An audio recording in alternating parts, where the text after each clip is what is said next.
Semoga yang subscribe diberikan rezeki melimpah dari jalan tak terduga. Dan yang like komen, dimudahkan jalannya menuju surga di hari akhir nanti. Sesungguhnya Fir'aun telah berbuat sewenang-wenang di muka bumi dan menjadikan penduduknya berpecah belah. Dia bertindak semena-mena, lalim, melampaui batas, lebih mementingkan kehidupan dunia dan berpaling dari ketaatan Rob yang Maha Tinggi. Fir'aun memecah menjadi banyak sekali golongan dan kelompok dan menindas sebagian di antara mereka. Fir'aun menindas Bani Israel yang berasal dari keturunan Nabi Yakub. Saat itu, mereka adalah penduduk bumi terbaik. Mereka berada di bawah kuasa Raja Tiran yang zalim, yang memperbudak dan mempekerjakan mereka untuk pekerjaan-pekerjaan hina. Ada banyak faktor yang melatar belakangi perbuatan raja tersebut. Selain karena kebencian, ada juga faktor ramalan yang beredar pada saat itu. Bani Israel mengalami siksaan dan penyiksaan yang tak terkira. Nabi Musa diutus oleh Allah Subhanahu wa Ta'ala untuk membebaskan Bani Israel, dan telah berulang kali memperingatkan Fir'aun agar membebaskan kaumnya. Namun Fir'aun tetap bersikeras dan menolak. Suatu hari Allah Subhanahu wa Ta'ala memerintahkan Nabi Musa untuk kembali kepada Fir'aun dan menunjukkan mukjizat. Di sana Nabi Musa menunjukkan beberapa mukjizat, termasuk mengubah tongkatnya menjadi ular raksasa dan di tangannya mengeluarkan cahaya. Namun Fir'aun tetap ingkar, dan dari situlah awal mula kehancuran Fir'aun dan pengikutnya. Tentang bagaimana detail kisah lengkapnya serta kelanjutan nasib Fir'aun, dari mana awal mula keangkuhan Fir'aun sampai mengakui dirinya sebagai Tuhan, serta dari mana sumber kekayaan Fir'aun yang sampai penasihatnya saja Qorun bisa membangun istana megah, akan dibahas lengkap di sini. Namun sebelum saya melanjutkan kisahnya, dimohon kepada pemirsa untuk menonton video ini sampai selesai, supaya tidak ada kesalahpahaman dalam memahami isi cerita, serta mohon bantu channel ini semakin berkembang dengan cara subscribe dan berikan like serta komen positifnya. Semoga bantuan pemirsa sekalian menjadi amal jariah dan bernilai pahala di sisinya. Bismillahirrahmanirrahim. Fir'aun menguasai seluruh negeri. Seiring dengan makmurnya negeri Mesir, kekuasaan Fir'aun semakin hari semakin bertambah. Fir'aun berkuasa tanpa ada yang berani menentang, dan dia membuat keputusan sesuka hatinya. Bahkan dengan kesombongannya, dia sampai berani mengaku sebagai Tuhan. Gelar Fir'aun Raja Mesir kuno punya pengaruh besar yang diyakini sebagai seorang yang bertanggung jawab untuk melindungi dunia pada saat itu. Fir'aun bukanlah nama seseorang, melainkan sebutan dalam Al-Quran yang merujuk pada seorang Raja Mesir yang sombong, suka menindas, dan sering melampaui batas, yang hidup ketika Nabi Musa alaihi salam bayi sampai dirinya dibinasakan oleh Allah di Laut Merah. Fir'aun merupakan sebuah gelar bagi raja-raja Mesir yang muncul di era New Kingdom. Pendapat Syekh Abdurrahman As-Sadi mengatakan bahwa Fir'aun merupakan gelar yang diberikan kepada raja-raja Mesir, sebagaimana Raja Babil disebut Namrud, Raja Habasyah disebut An-Najasyi, Raja Yaman disebut Al-Qil, atau Raja Persia yang disebut Kisra, penguasa Roma yang dijuluki Kaisar. Sebutan Fir'aun dalam Al-Quran ini menjurus pada Raja Mesir yang hidup pada tahun 1527 sampai 1407 sebelum Masehi. Fir'aun dikhususkan untuk menyebut penguasa Mesir yang membangkang dan tidak beriman kepada Allah Subhanahu wa Ta'ala, sedangkan yang beriman kepadanya dikenal dengan nama Malik, yang saat itu hidup di zaman Nabi Yusuf alaihi salam. Sebagian ahli sejarah mengatakan bahwa penguasa Mesir pada masa Nabi Yusuf disebut Al-Malik atau Raja, tidak disebut Fir'aun, karena kedua penguasa ini berbeda asal daerahnya. Penguasa Mesir pada masa Nabi Yusuf berasal dari Mesir pesisir, sehingga mudah untuk menerima perubahan. Sedangkan Fir'aun pada masa Nabi Musa berasal dari pedalaman Mesir yang mempunyai watak dan karakter keras serta kolot. dan tidak mudah menerima orang-orang di luar kalangan mereka. Dari keterangan di atas, dipahami kenapa penguasa Raja Mesir pada masa Nabi Yusuf percaya kepada Nabi Yusuf dan mengikuti agama Nabi Yusuf yaitu Islam, kemudian diikuti oleh rakyatnya. Sebagian ahli sejarah menyamakan Fir'aun dengan Mas'ab ibnu Royan. Ada pula yang menyatakan bahwa Fir'aun anaknya Walid ibnu Mas'ab ibnu Royan dari salah satu kaum Ad. Para Fir'aun Mesir kuno memperoleh kekayaan dan membangun kerajaan mereka yang megah melalui berbagai sumber. Beberapa sumber utama kekayaan dan pembangunan kerajaan Fir'aun adalah sumber daya alam. Mesir kuno diberkati dengan sumber daya alam yang melimpah, termasuk emas, tembaga, dan batu mulia yang ditambang dari wilayah gurun dan lembah. Sungai Nil juga menyediakan tanah yang subur untuk pertanian yang menjadi dasar ekonomi Mesir kuno. Air yang sangat penting ini memungkinkan kota-kota tumbuh di tengah gurun. Lonjakan air dan nutrisi itu mengubah lembah Nil menjadi tanah pertanian yang produktif. Menurut Organisasi Pangan dan Pertanian PBB, petani Mesir kuno adalah salah satu kelompok pertama yang melakukan pertanian dalam skala besar, menanam tanaman makanan seperti gandum, serta tanaman industri seperti rami untuk membuat pakaian. Sungai Nil mengalir ke utara sejauh 4.160 mil dari timur tengah Afrika ke Laut Tengah, yang memberikan Mesir kuno tanah subur dan air untuk irigasi. Untuk memaksimalkan pemanfaatan air Sungai Nil, petani Mesir kuno mengembangkan sistem irigasi cekungan. Mereka membangun jaringan tanggul berbahan tanah untuk membentuk cekungan. Kemudian mereka menggali saluran untuk mengarahkan air banjir ke dalam cekungan, di mana air akan menggenang selama sebulan hingga tanah jenuh dan siap untuk ditanami. Selain itu, Sungai Nil dapat dimanfaatkan untuk mengangkut material proyek-proyek konstruksi. Untuk mendapatkan manfaat dari Sungai Nil, orang yang tinggal di tepi sungainya harus mencari cara mengatasi banjir tahunan sungai ini. Untuk memprediksi apakah mereka akan menghadapi banjir yang bisa mengakibatkan panen buruk, orang Mesir kuno membangun nilometer atau pilar batu dengan tanda menunjukkan tingkat air. Mereka mengembangkan keterampilan dan teknologi baru dari pertanian hingga pembuatan perahu dan kapal.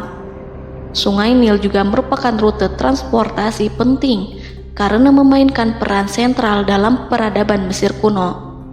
Orang Mesir menjadi ahli dalam membangun perahu dan kapal untuk mengangkut berbagai barang, termasuk ternak, sayuran, ikan, roti, dan kayu. Mesir kuno memiliki perdagangan yang berkembang dengan wilayah Afrika Timur dan Tengah serta Mediterania Timur.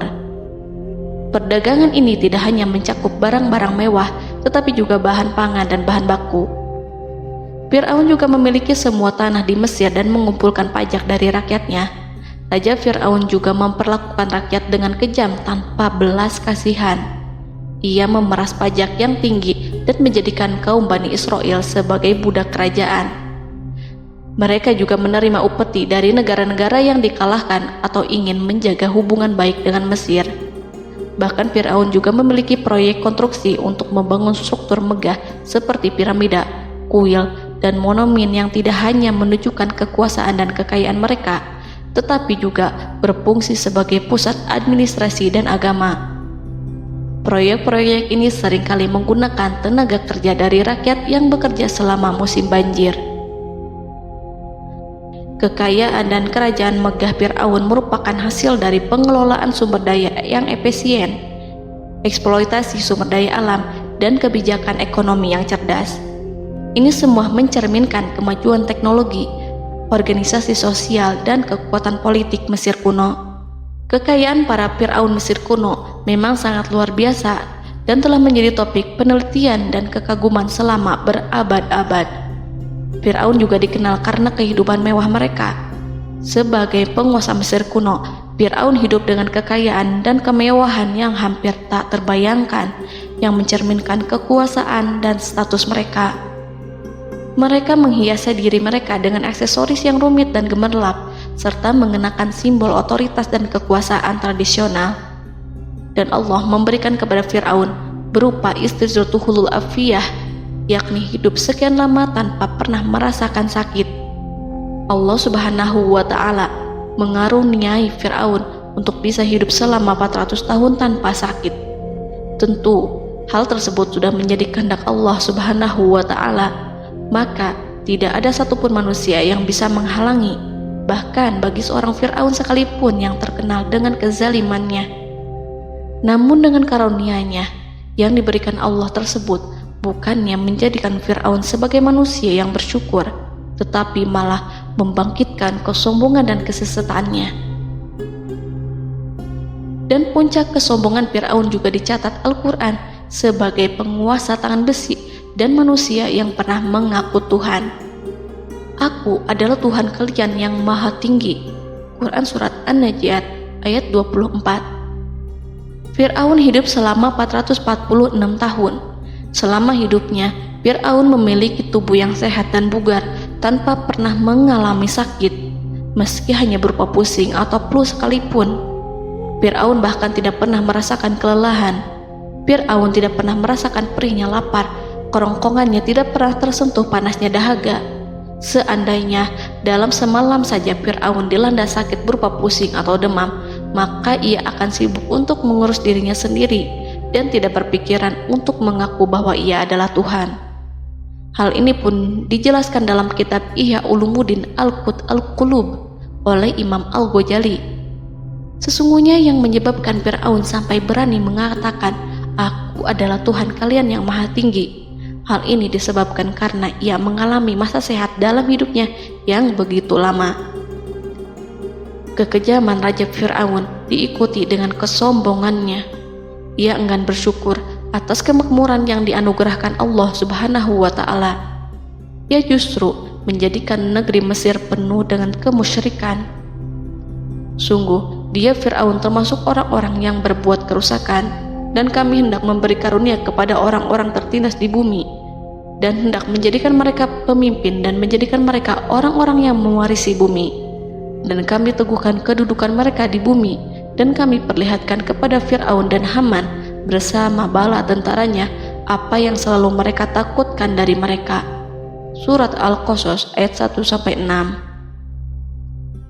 Haman yang merupakan penasihat dan sekaligus pelaksana proyek pembangunan menara untuk Fir'aun yang ikut berkontribusi dalam kesesatan Fir'aun, dan dia juga yang menjadi aktor utama atas kezaliman Fir'aun yang nantinya memberikan nasihat kepada Fir'aun dan mendorongnya untuk menolak ajaran Nabi Musa alaihi salam. Faktor yang mendorong Fir'aun melakukan tindakan keji ini adalah Bani Israel yang mempelajari suatu hal yang mereka riwayatkan dari Ibrahim, bahwa suatu saat nanti akan lahir seorang anak Bani Israel yang akan menghancurkan kekuasaan Raja Mesir. Berita gembira ini terjadi saat insiden antara Sarah, istri Nabi Ibrahim alaihissalam, dengan Raja Mesir yang saat itu berniat jahat terhadap Sarah. Namun Allah menjaganya. Berita gembira ini santer terdengar di antara Bani Israel. Kaum Kipti juga membicarakan berita ini, hingga sampailah juga ke telinga Fir'aun. Sebagian amir dan orang-orang dekat Fir'aun menyampaikan hal itu kepadanya saat tengah berbincang pada malam hari. Waktu itu Fir'aun langsung menginstruksikan untuk membunuh seluruh anak laki-laki Bani Israel untuk mengantisipasi kelahiran anak yang dimaksud. Tapi apa boleh buat, kewaspadaan sama sekali tidak bisa menghindari takdir. Suatu ketika Fir'aun bermimpi seakan-akan api datang dari arah Baitul Maqdis lalu membakar semua rumah Mesir dan seluruh kaum Kipti. Namun, api tersebut tidak membahayakan Bani Israel. Saat bangun, Fir'aun merasa takut oleh mimpi itu. Ia kemudian mengumpulkan seluruh paranormal dan tukang sihir. Fir'aun bertanya kepada mereka terkait mimpi itu. Mereka berkata, akan lahir seorang bayi laki-laki dari kalangan Bani Israel yang akan menghancurkan penduduk Mesir. Sebab itulah Fir'aun memerintahkan untuk membunuh anak laki-laki dan membiarkan hidup anak perempuan. Fir'aun sangat mewaspadai agar Musa tidak lahir, hingga menunjuk sejumlah laki-laki dan dukun beranak berpatroli memeriksa para wanita hamil dan mendata waktu kelahiran mereka. Jika ada yang melahirkan anak laki-laki, si bayi langsung disembelih oleh para algojo seketika itu juga. Allah berfirman, "Kami mengilhamkan kepada ibu Musa, susuilah dia Musa. Jika engkau khawatir atas keselamatannya, hanyutkanlah dia ke sungai Nil dalam sebuah peti yang mengapung. Janganlah engkau takut dan janganlah pula bersedih. Sesungguhnya kami pastikan mengembalikan kepadamu dan menjadikan sebagai salah seorang rasul." Surat Al-Qasas ayat 7. Pada saat itu, ibu Musa yang bernama Ayah Rika, ada juga yang menyebut Ayah Zakat, merasakan kesedihan yang amat dalam dan sudah mengantisipasi sejak pertama kali mengandung Musa. Kehamilannya ini memang tidak terlihat. Harun lahir pada tahun ketika hukuman mati bagi lelaki tidak berlaku, sementara Musa lahir pada tahun di mana bayi laki-laki harus dibunuh. Saat melahirkan, ibunya mendapat ilham agar Musa kecil diletakkan di dalam peti yang diikat dengan tali. Rumahnya tepat di hulu sungai Nil. Ia menyusui Musa, kemudian ketika khawatir pada seseorang, ia meletakkan Musa di peti itu, lalu dilepaskannya ke lautan, sementara talinya tetap dipegang. Setelah semua orang pergi, ia tarik kembali peti itu. Namun suatu hari, ibu Musa melepaskan peti itu, tetapi dia lupa tidak mengikatnya dengan tali, sehingga peti berisi Musa kecil itu hanyut bersama aliran sungai Nil hingga melintas tepat di depan istana Fir'aun. Selir-selir Fir'aun itu memungut peti dalam kondisi tertutup rapat. Mereka tidak berani membukanya. Peti itu kemudian diletakkan di depan istri Fir'aun, Asiyah binti Muzahim. Ada pendapat yang mengatakan bahwa Asiyah berasal dari Bani Israel dari keturunan Musa. Saat membuka penutup peti dan menyingkap tirai penutupnya, Asiyah melihat wajah Musa kecil memancarkan sinar-sinar nubuah kemuliaan. Begitu melihatnya, Asiyah langsung jatuh hati dan sangat mencintainya. Saat Fir'aun tiba, ia berseru, "Apa ini?" Kemudian ia memerintahkan untuk menyembelihnya, tetapi sang istri meminta agar bayi tersebut diberikan kepadanya. Sang istri berkata, "Dia adalah penyejuk mata hati bagiku dan bagimu." Fir'aun menimpali, "Iya, bagimu, tapi bagiku tidak. Aku tidak memerlukan bayi itu." Petaka memang selaras dengan tutur kata. Kata-kata istri Fir'aun, mudah-mudahan dia bermanfaat kepada kita. Allah memberikan manfaat yang ia harapkan. Di dunia, Allah memberikan hidayah padanya melalui sosok Musa, dan di akhirat, Allah menempatkan dia di surganya karena Musa. Atau kita ambil dia menjadi anak. Keduanya pun mengadopsi Musa karena mereka berdua tidak punya anak. Perkataan Asiyah ini diabadikan dalam Al-Quran surat Al-Qasas ayat 9. Dan berkatalah istri Fir'aun, "Ia adalah penyejuk mata hati bagiku dan bagimu. Janganlah kamu membunuhnya. Mudah-mudahan ia bermanfaat kepada kita, atau kita ambil ia menjadi anak, sedangkan mereka tidak menyadari." Dalam ayat ini Allah Subhanahu wa Ta'ala berfirman yang artinya, sedangkan mereka tidak menyadarinya. Ibnu Katsir menjelaskan maksud dari ayat ini, mereka tidak mengetahui apa yang dikehendaki Allah, bahwa di tangan anak itulah terjadinya kehancuran masa depan Fir'aun dan bala tentaranya.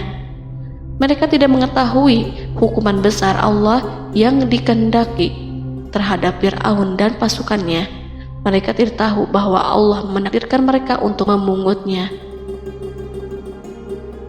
Saat Musa tinggal di kediaman Fir'aun, pihak keluarga ingin menyusuinya.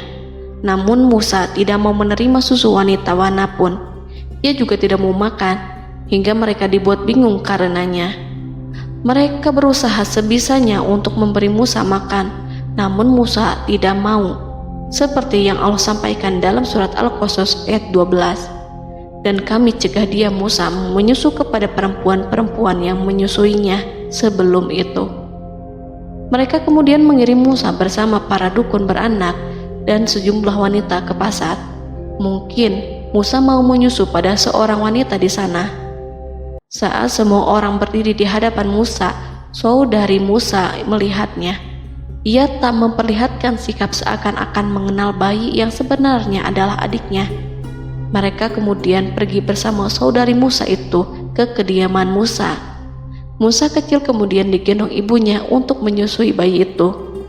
Bayi yang tidak lain adalah anaknya sendiri, langsung menyusu dengan lahap. Melihat hal itu, mereka merasa sangat puas dan gembira. Mereka pun melaporkan peristiwa yang sangat menggembirakan itu kepada Asia. Asia meminta agar perempuan yang tidak lain adalah ibunya Musa itu untuk menetap bersamanya dan memohon kebaikan serta kesediaannya.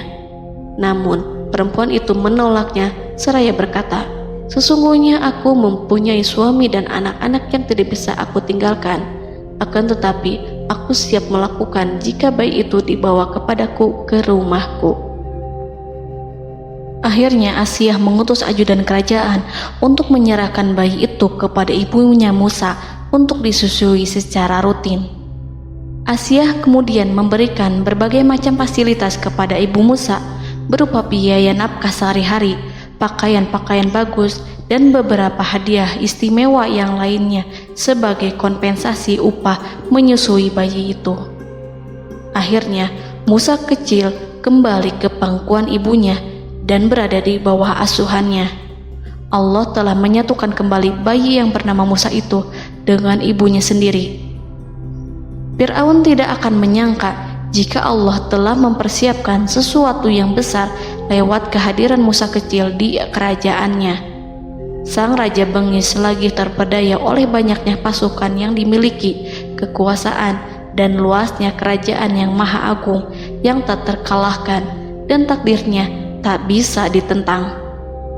Allah telah memutuskan bahwa bayi itu yang dia dan pengikutnya waspadai keberadaannya itu hingga dengan bengis membunuh banyak sekali nyawa yang tak terhitung jumlahnya. Padahal anak tersebut justru tumbuh dewasa di kediamannya, di atas kasurnya, memakan makanannya, dan meminum yang ada di rumahnya. Fir'aun sendiri justru mengadopsi dan merawat serta mengasuhnya tanpa menyadari rahasia besar di balik itu. Anak itu yang membuatnya binasa di dunia dan akhirat karena menentang kebenaran yang nyata yang ia sampaikan kepadanya. Nabi Musa tumbuh dan hidup sebagai salah seorang dari keluarga kerajaan hingga mencapai usia dewasanya, di mana ia memperoleh asuhan dan pendidikan sesuai dengan tradisi istana. Allah Subhanahu wa Ta'ala mengaruniakannya hikmah dan pengetahuan sebagai persiapan tugas kenabian dan risalah yang diwahyukan kepadanya. Musa tumbuh menjadi seorang pemuda yang mempunyai fisik dan akhlak yang kuat. Allah anugerahkan kepada Musa kesempurnaan tubuh dan kekuatan jasmani. Musa juga menyadari bahwa dia hanyalah anak angkat, tidak setetes pun darah Fir'aun mengalir padanya, dan bahwa ia keturunan Bani Israel yang ditindas dan diperlakukan sewenang-wenang oleh Fir'aun dan kaumnya. Maka dia berjanji kepada dirinya sendiri akan menjadi pembela bagi kaum-kaum yang lemah yang tertindas. Kekuatan fisik Nabi Musa memang tidak bisa diragukan. Itu terbukti pada saat Nabi Musa mampu mengangkat batu penutup sumur seorang diri, padahal batu itu hanya bisa diangkat oleh 10 orang laki-laki. Peristiwa kedua saat perkelahian antara Bani Israel dan orang Kipti atau kaumnya Fir'aun, suku asli Mesir.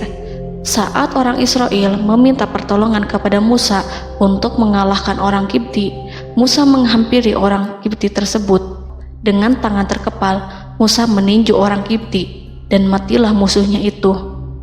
Orang Kipti hanya mati karena pukulan itu. Musa tidak sengaja dan tidak bermaksud untuk membunuh orang Kipti. Musa hanya berniat membuatnya jera. Dan karena peristiwa itulah Nabi Musa pergi meninggalkan Mesir karena Musa takut terhadap Fir'aun dan tentaranya yang akan membunuhnya. Karena jika mereka tahu bahwa Musa membunuh orang Kipti demi membela salah seorang Bani Israel, akan membuat Fir'aun dan pengikutnya mencurigai bahwa Musa memang berasal dari Bani Israel, dan pada akhirnya akan memicu sebuah permasalahan besar.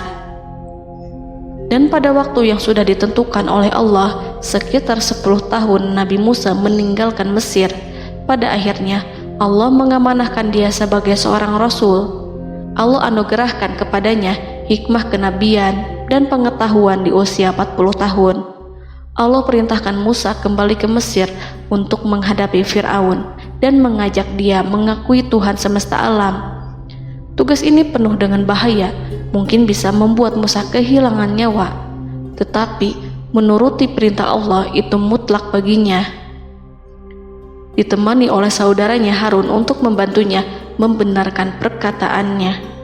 Lidah Musa cedal karena bara api yang pernah diletakkan di lidahnya saat Fir'aun hendak menguji akalnya setelah menarik jingat Fir'aun hingga berdarah. Fir'aun bermaksud untuk membunuhnya. Asia mengkhawatirkan Musa lalu berkata, dia masih kecil. Fir'aun kemudian menguji Musa dengan meletakkan buah dan bara api di hadapannya.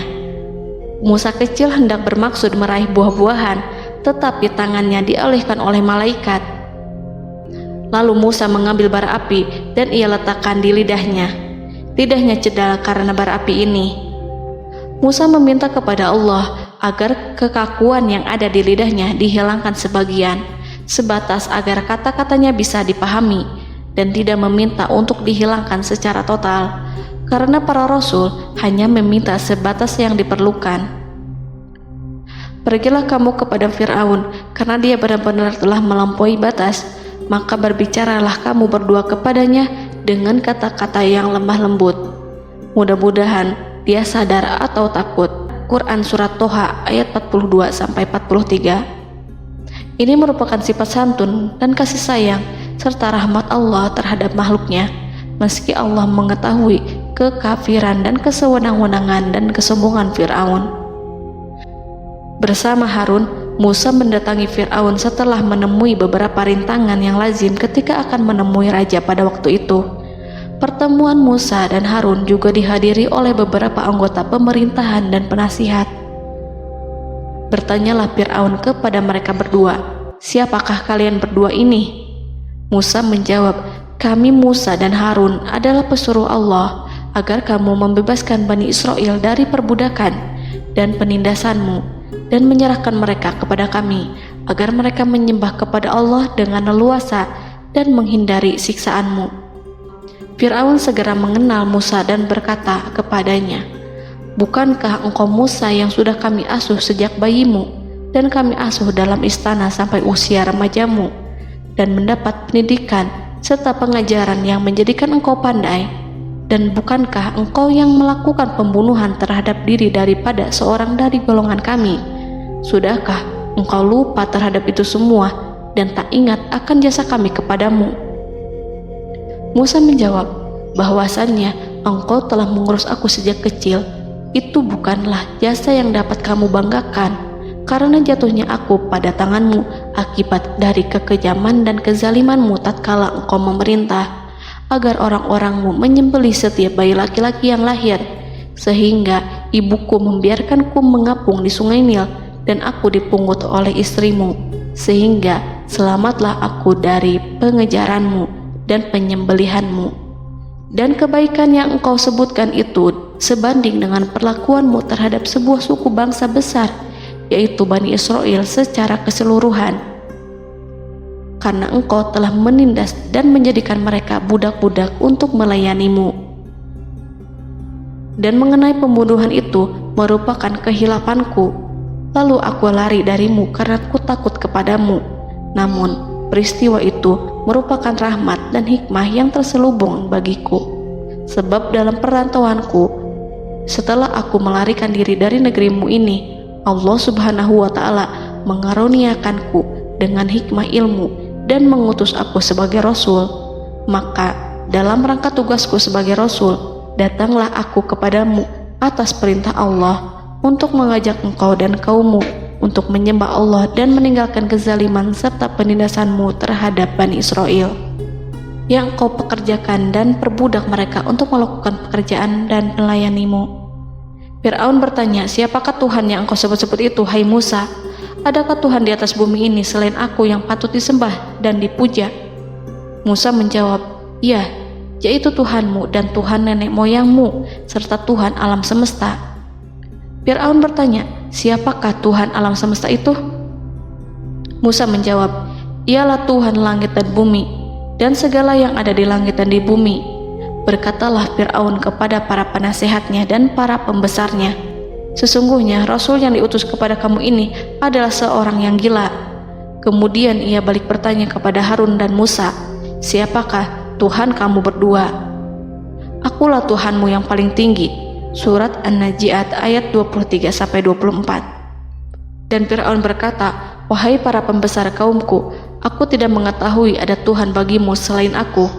Quran Surat Al-Qasas ayat 38. Fir'aun menentang, padahal ia tahu bahwa ia adalah hamba yang diatur, dan Allah lah yang menciptakan dan memberi bentuk rupa. Dan mereka mengingkarinya karena kezaliman dan kesombongannya, padahal hati mereka meyakini kebenarannya. Maka perhatikanlah bagaimana kesudahan orang-orang yang berbuat kerusakan. Quran Surat An-Naml ayat 14. Fir'aun beralih memakai kekuasaan dan wibawa yang ia miliki. Fir'aun berkata, jika engkau menyembah Tuhan selain aku akan memasukkanmu ke dalam penjara. Musa berkata, apakah engkau akan melakukan itu sekalipun aku tunjukkan kepadamu suatu bukti yang nyata? Fir'aun menjawab, tunjukkanlah sesuatu yang nyata itu. Maka Musa melemparkan tongkatnya. Tiba-tiba tongkat itu menjadi ular besar, dan Musa mengeluarkan tangan dari dalam bajunya. Tiba-tiba tangan itu menjadi putih bercahaya. Saking ketakutannya hingga membuat Fir'aun terkena diare, dalam sehari lebih dari 40 kali buang air. Namun Fir'aun sebagai raja yang mengaku Tuhan tentu tidak akan begitu saja menyerah kepada Musa, walaupun telah diperlihatkan 2 mukjizat. Bahkan Fir'aun berkata kepada kaumnya yang dikhawatirkan terpengaruh oleh mukjizat Musa, bahwa apa yang dilakukan Musa merupakan sihir, dan Musa Harun adalah ahli sihir yang datang dengan maksud menguasai Mesir.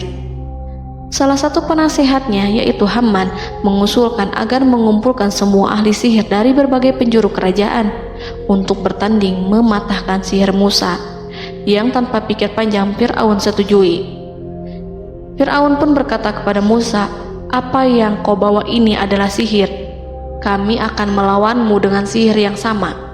Fir'aun pun kemudian meminta Musa untuk bertemu pada waktu dan tempat yang disepakati, dan langsung disetujui Nabi Musa tanpa ragu sedikit pun. Inilah salah satu tujuan terbesar Musa untuk memperlihatkan ayat-ayat hujah dan bukti-bukti nyata Allah di hadapan halayak ramai. Dengan berbekal pertolongan Allah, Musa yakin akan menang melawan para ahli sihir itu. Maka pada waktu yang sudah ditetapkan, yakni pada permulaan hari, saat cahaya matahari mulai terik menyengat, sehingga kebenaran akan terlihat lebih jelas dan nyata, orang-orang berbondong-bondong menuju tempat yang sudah ditentukan untuk melihat pertandingan sihir yang sudah dihadiri ribuan tukang sihir. Menurut Muhammad bin Ka'ab, mereka berjumlah 80.000 ahli sihir. Mereka sudah dijanjikan hadiah dan uang yang besar jika berhasil mengalahkan Musa. Para penyihir istana berkata, wahai Musa, apakah engkau yang mau lebih dahulu ataukah kami?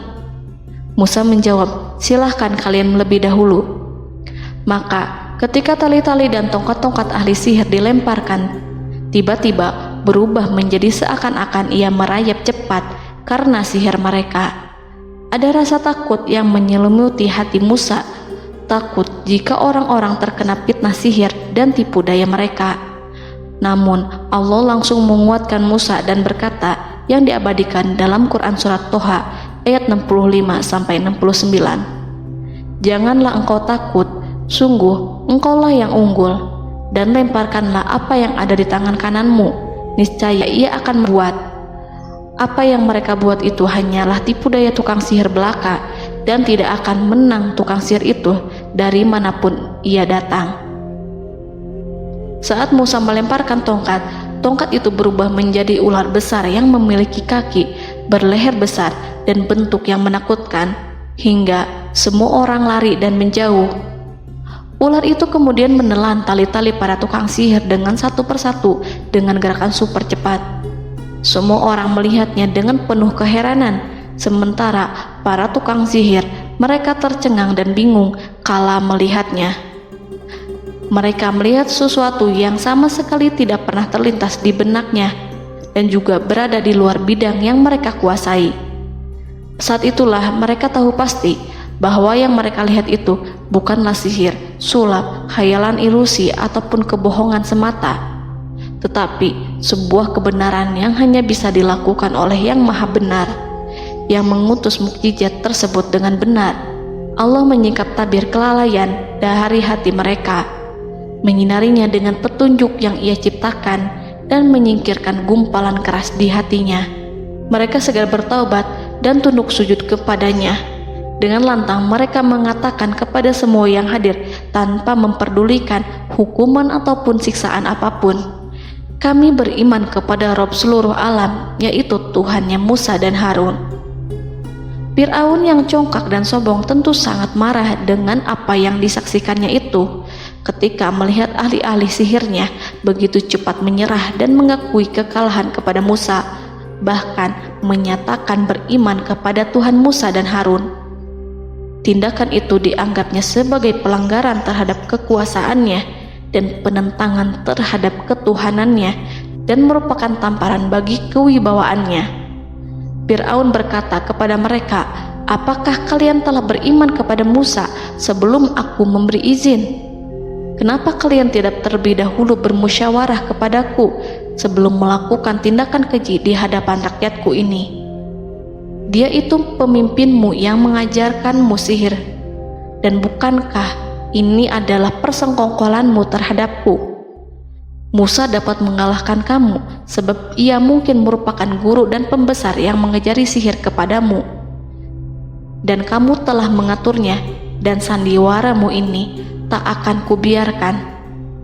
Akan kupotong tangan dan kakimu secara bersilang, dan sungguh aku akan salib kamu pada pangkal pohon kurma sebagai balasan dan hukuman atas pengkhianatanmu ini." Walaupun melihat langsung kebenarannya, Fir'aun tetap tidak percaya. Dia tidak suka keyakinan para penyihir terhadap Musa.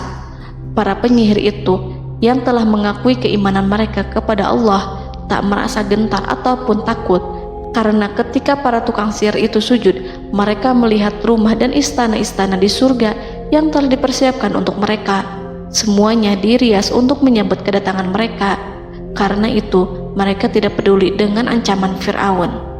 Setelah peristiwa kekalahan penyihir Fir'aun dengan mukjizat Nabi Musa itu, Fir'aun serta penasihat dan para pembesarnya, termasuk Haman, merencanakan penindasan yang lebih kejam untuk kaum Bani Israel dan merencanakan pembunuhan terhadap Nabi Musa.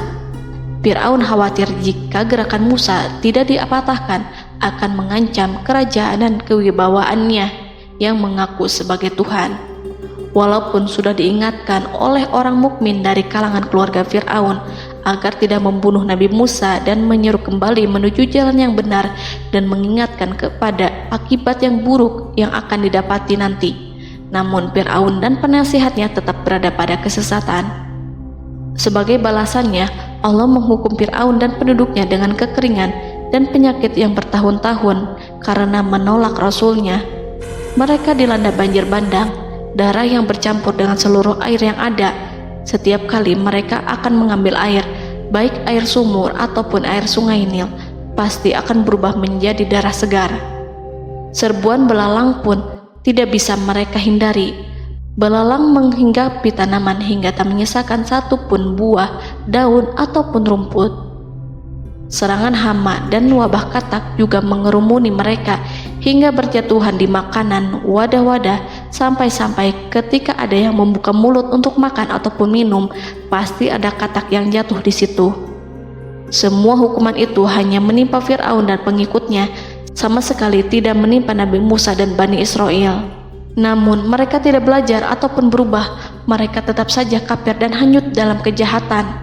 Setiap kali Allah timpakan hukuman kepada Fir'aun dan pengikutnya, mereka bersumpah dan berjanji kepada Musa untuk beriman. Namun ketika hukuman itu dihilangkan, mereka ingkar janji, berpaling dan kembali kepada keburukan seperti sedia kala. Dari semua penderitaan ini, Allah perintahkan Musa membawa pengikutnya keluar dari Mesir, memulai perjalanan berbahaya antara hidup dan mati. Setelah mengetahui keberangkatan Nabi Musa dan Bani Israel, Fir'aun bersama tentaranya bergerak untuk membantai mereka. Dengan pasukan besar yang berjumlah lebih dari 1.600.000 personil, ditambah 100.000 ekor kuda berwarna hitam legam, Fir'aun berhasil mengejar rombongan Nabi Musa yang saat itu berjumlah 600.000 prajurit di pantai Laut Merah saat matahari terbit. Pasukan Fir'aun mengepung mereka dari semua arah. Di belakang mereka ada tentara Fir'aun yang kejam, sementara di hadapan mereka Laut Merah yang membentang luas. Kala situasi kian genting dan Fir'aun beserta seluruh pasukannya mendekat dengan kesungguhan hati, diperkuat dengan persenjataan, juga dengan amarah dan kedengkian, penglihatan tidak menetap mengarah ke suatu tujuan, dan hati naik menyesak sampai ke tenggorokan. Saat itulah Yang Maha Penyantun lagi kuasa, Rob Arsy yang mulia, mewahyukan kepada Musa, "Pukullah laut itu dengan tongkatmu." Maka tatkala Musa memukulkan tongkatnya ke lautan, laut itu pun terbelah. Air lautan berdiri tegak laksana gunung yang terbelah oleh kuasa yang maha agung, yang bersumber dari zat yang mengatakan kepada sesuatu, "Jadilah," maka jadilah sesuatu itu. Allah memerintahkan angin barat untuk menyapu kerikil-kerikil hitam lautan, hingga dasar lautan berubah menjadi tanah yang kering, yang tidak melekat pada kaki-kaki kuda dan hewan. Allah memerintahkan Musa untuk melintas bersama kaumnya. Mereka segera turun melintas dengan senang. Mereka menyaksikan sebuah hal yang membuat mata tercengang dan memberikan petunjuk pada hati orang-orang yang mukmin. Setelah Musa bersama kaumnya melintas secara keseluruhan dan keluar dari lautan, saat itulah pasukan garis depan Fir'aun baru masuk. Saat itu Musa bermaksud memukulkan tongkat ke lautan agar kondisi laut kembali seperti sedia kala, agar Fir'aun dan pasukannya tidak bisa mengejar. Tapi Allah yang Maha Kuasa dan pemilik keluhuran memerintahkan agar lautan tetap dibiarkan seperti itu, seperti yang Ia firmankan. Saat Musa membiarkan lautan dalam kondisi terbelah dan Fir'aun tiba di tepi pantai, ia melihat sesuatu yang dahsyat. Kondisi ini membuatnya tercengang, dan ia tahu betul bahwa apa yang dilihatnya adalah pekerjaan Rob Arsy yang mulia, seperti halnya mukjizat lain yang pernah ia lihat sebelumnya. Fir'aun berhenti dan tidak maju. Ia menyesal karena mengejar Bani Israel dalam situasi seperti ini, di saat penyesalan tiada lagi membawa guna. Namun Fir'aun memperlihatkan sikap tangguh dan kuat di hadapan para pasukannya dan memperlakukan mereka layaknya musuh. Jiwa kafir dan watak Fir'aun mendorong dirinya mengatakan kepada kaum yang ia perdaya hingga patuh dan mengikuti kebatilannya, "Lihatlah bagaimana lautan ini terbelah agar aku bisa mengejar budak-budakku yang melarikan diri dari kekuasaanku, menyimpang dari ketaatanku dan meninggalkan negeriku." Fir'aun bersembunyi di barisan belakang dengan harapan ia bisa selamat, tapi mustahil ia bisa selamat. Fir'aun terlihat maju mundur. Dan pada kesempatan itu, Jibril menampakkan diri dalam wujud seorang penunggang kuda perawan, lalu melintas di hadapan kuda jantan yang ditunggangi oleh Fir'aun. Kuda yang ditunggangi Fir'aun meringik menghampiri kuda yang ditunggangi Jibril. Fir'aun kemudian masuk ke dalam lautan hingga mendahului kuda dengan tangkas dan cepat. Fir'aun tidak pun hindari mara bahaya dari dirinya ataupun mendatangkan manfaat. Mereka segera menyusul hingga semuanya berada di lautan. Setelah bagian depan hendak mencapai tepi, Allah memerintahkan Musa melalui wahyu untuk memukul lautan dengan tongkat. Musa memukul lautan dengan tongkat. Lautan kembali menyatu seperti sedia kala dan menenggelamkan mereka semua. Tak seorang pun yang selamat. Allah menggambarkan tentang bagaimana Fir'aun didengkot orang-orang kafir Kipti tenggelam. Gelombang besar sesekali turun dan sesekali naik membawa Fir'aun. Bani Israel melihatnya dan juga pasukannya. seperti apa siksa dan petaka besar yang Allah timpakan kepadanya dan juga pasukannya, agar Bani Israel senang dan lega. Saat Fir'aun menyaksikan kematian dan mulai sakarat, ia kembali kepada jalan kebenaran dan bertaubat, serta beriman pada saat keimanan tiada lagi membawa guna. Seperti yang Allah sampaikan dalam ayat yang lain, sesungguhnya orang-orang yang dipastikan mendapat ketetapan Rabb-Mu tidaklah akan beriman meskipun mereka mendapat tanda-tanda kebesaran Allah hingga mereka menyaksikan azab yang pedih. Quran Surat Yunus ayat 96-97. Seperti itulah Musa mendoakan keburukan pada Fir'aun dan golongannya agar harta benda mereka dibinasakan, hati mereka diikat sehingga mereka tidak akan beriman hingga melihat siksaan yang pedih, yaitu ketika keimanan tidak ada lagi membawa guna bagi mereka, sekaligus sebagai penyesalan bagi mereka. Allah berfirman kepada Musa dan Harun saat keduanya mengucapkan doa tersebut, sungguh telah diperkenankan permohonan kamu berdua. Quran Surat Yunus ayat 89. Siksaan yang ditimpakan kepada Fir'aun dan pasukannya ini merupakan jawaban atas doa Musa dan saudaranya Harun. Dalam hadis riwayat Imam Ahmad, Rasulullah Shallallahu Alaihi Wasallam bersabda, saat Fir'aun berkata, "Aku percaya bahwa tidak ada Tuhan melainkan Rabb yang dipercaya Bani Israel," Jibril berkata kepadaku, "Wahai Muhammad, andai kau melihatku saat mengambil pasir lautan, lalu aku sumpalkan ke mulutnya karena khawatir jika rahmat menghampirinya." Ibnu Abbas dan lainnya mengatakan, sebagian Bani Israel meragukan kematian Fir'aun, bahkan ada yang menyatakan bahwa Fir'aun tidak mati. Allah kemudian memerintahkan lautan untuk mengapungkan jasad Fir'aun. Menurut pendapat lain, Fir'aun terangkat ke permukaan air. Ibnu Abbas dan lainnya mengatakan, sebagian Bani Israel meragukan kematian Fir'aun, bahkan ada yang menyatakan bahwa Fir'aun tidak mati. Allah kemudian memerintahkan lautan untuk mengapungkan jasad Fir'aun. Maka pada hari ini kami selamatkan jasadmu, yaitu dengan mengenakan baju perang yang dengannya kau dikenali, agar engkau dapat menjadi pelajaran bagi orang-orang yang datang setelahmu, yaitu agar kau menjadi bukti bagi Bani Israel atas kekuasaan Allah yang membinasakan Fir'aun. Karena itu, sebagian salaf membaca, kemungkinan yang dimaksud adalah kami menyelamatkan jasadmu beserta baju perangmu agar kau menjadi pelajaran bagi orang-orang setelahmu dari kalangan Bani Israel, dan mereka tahu bahwa kau telah binasa. Wallahu a'lam.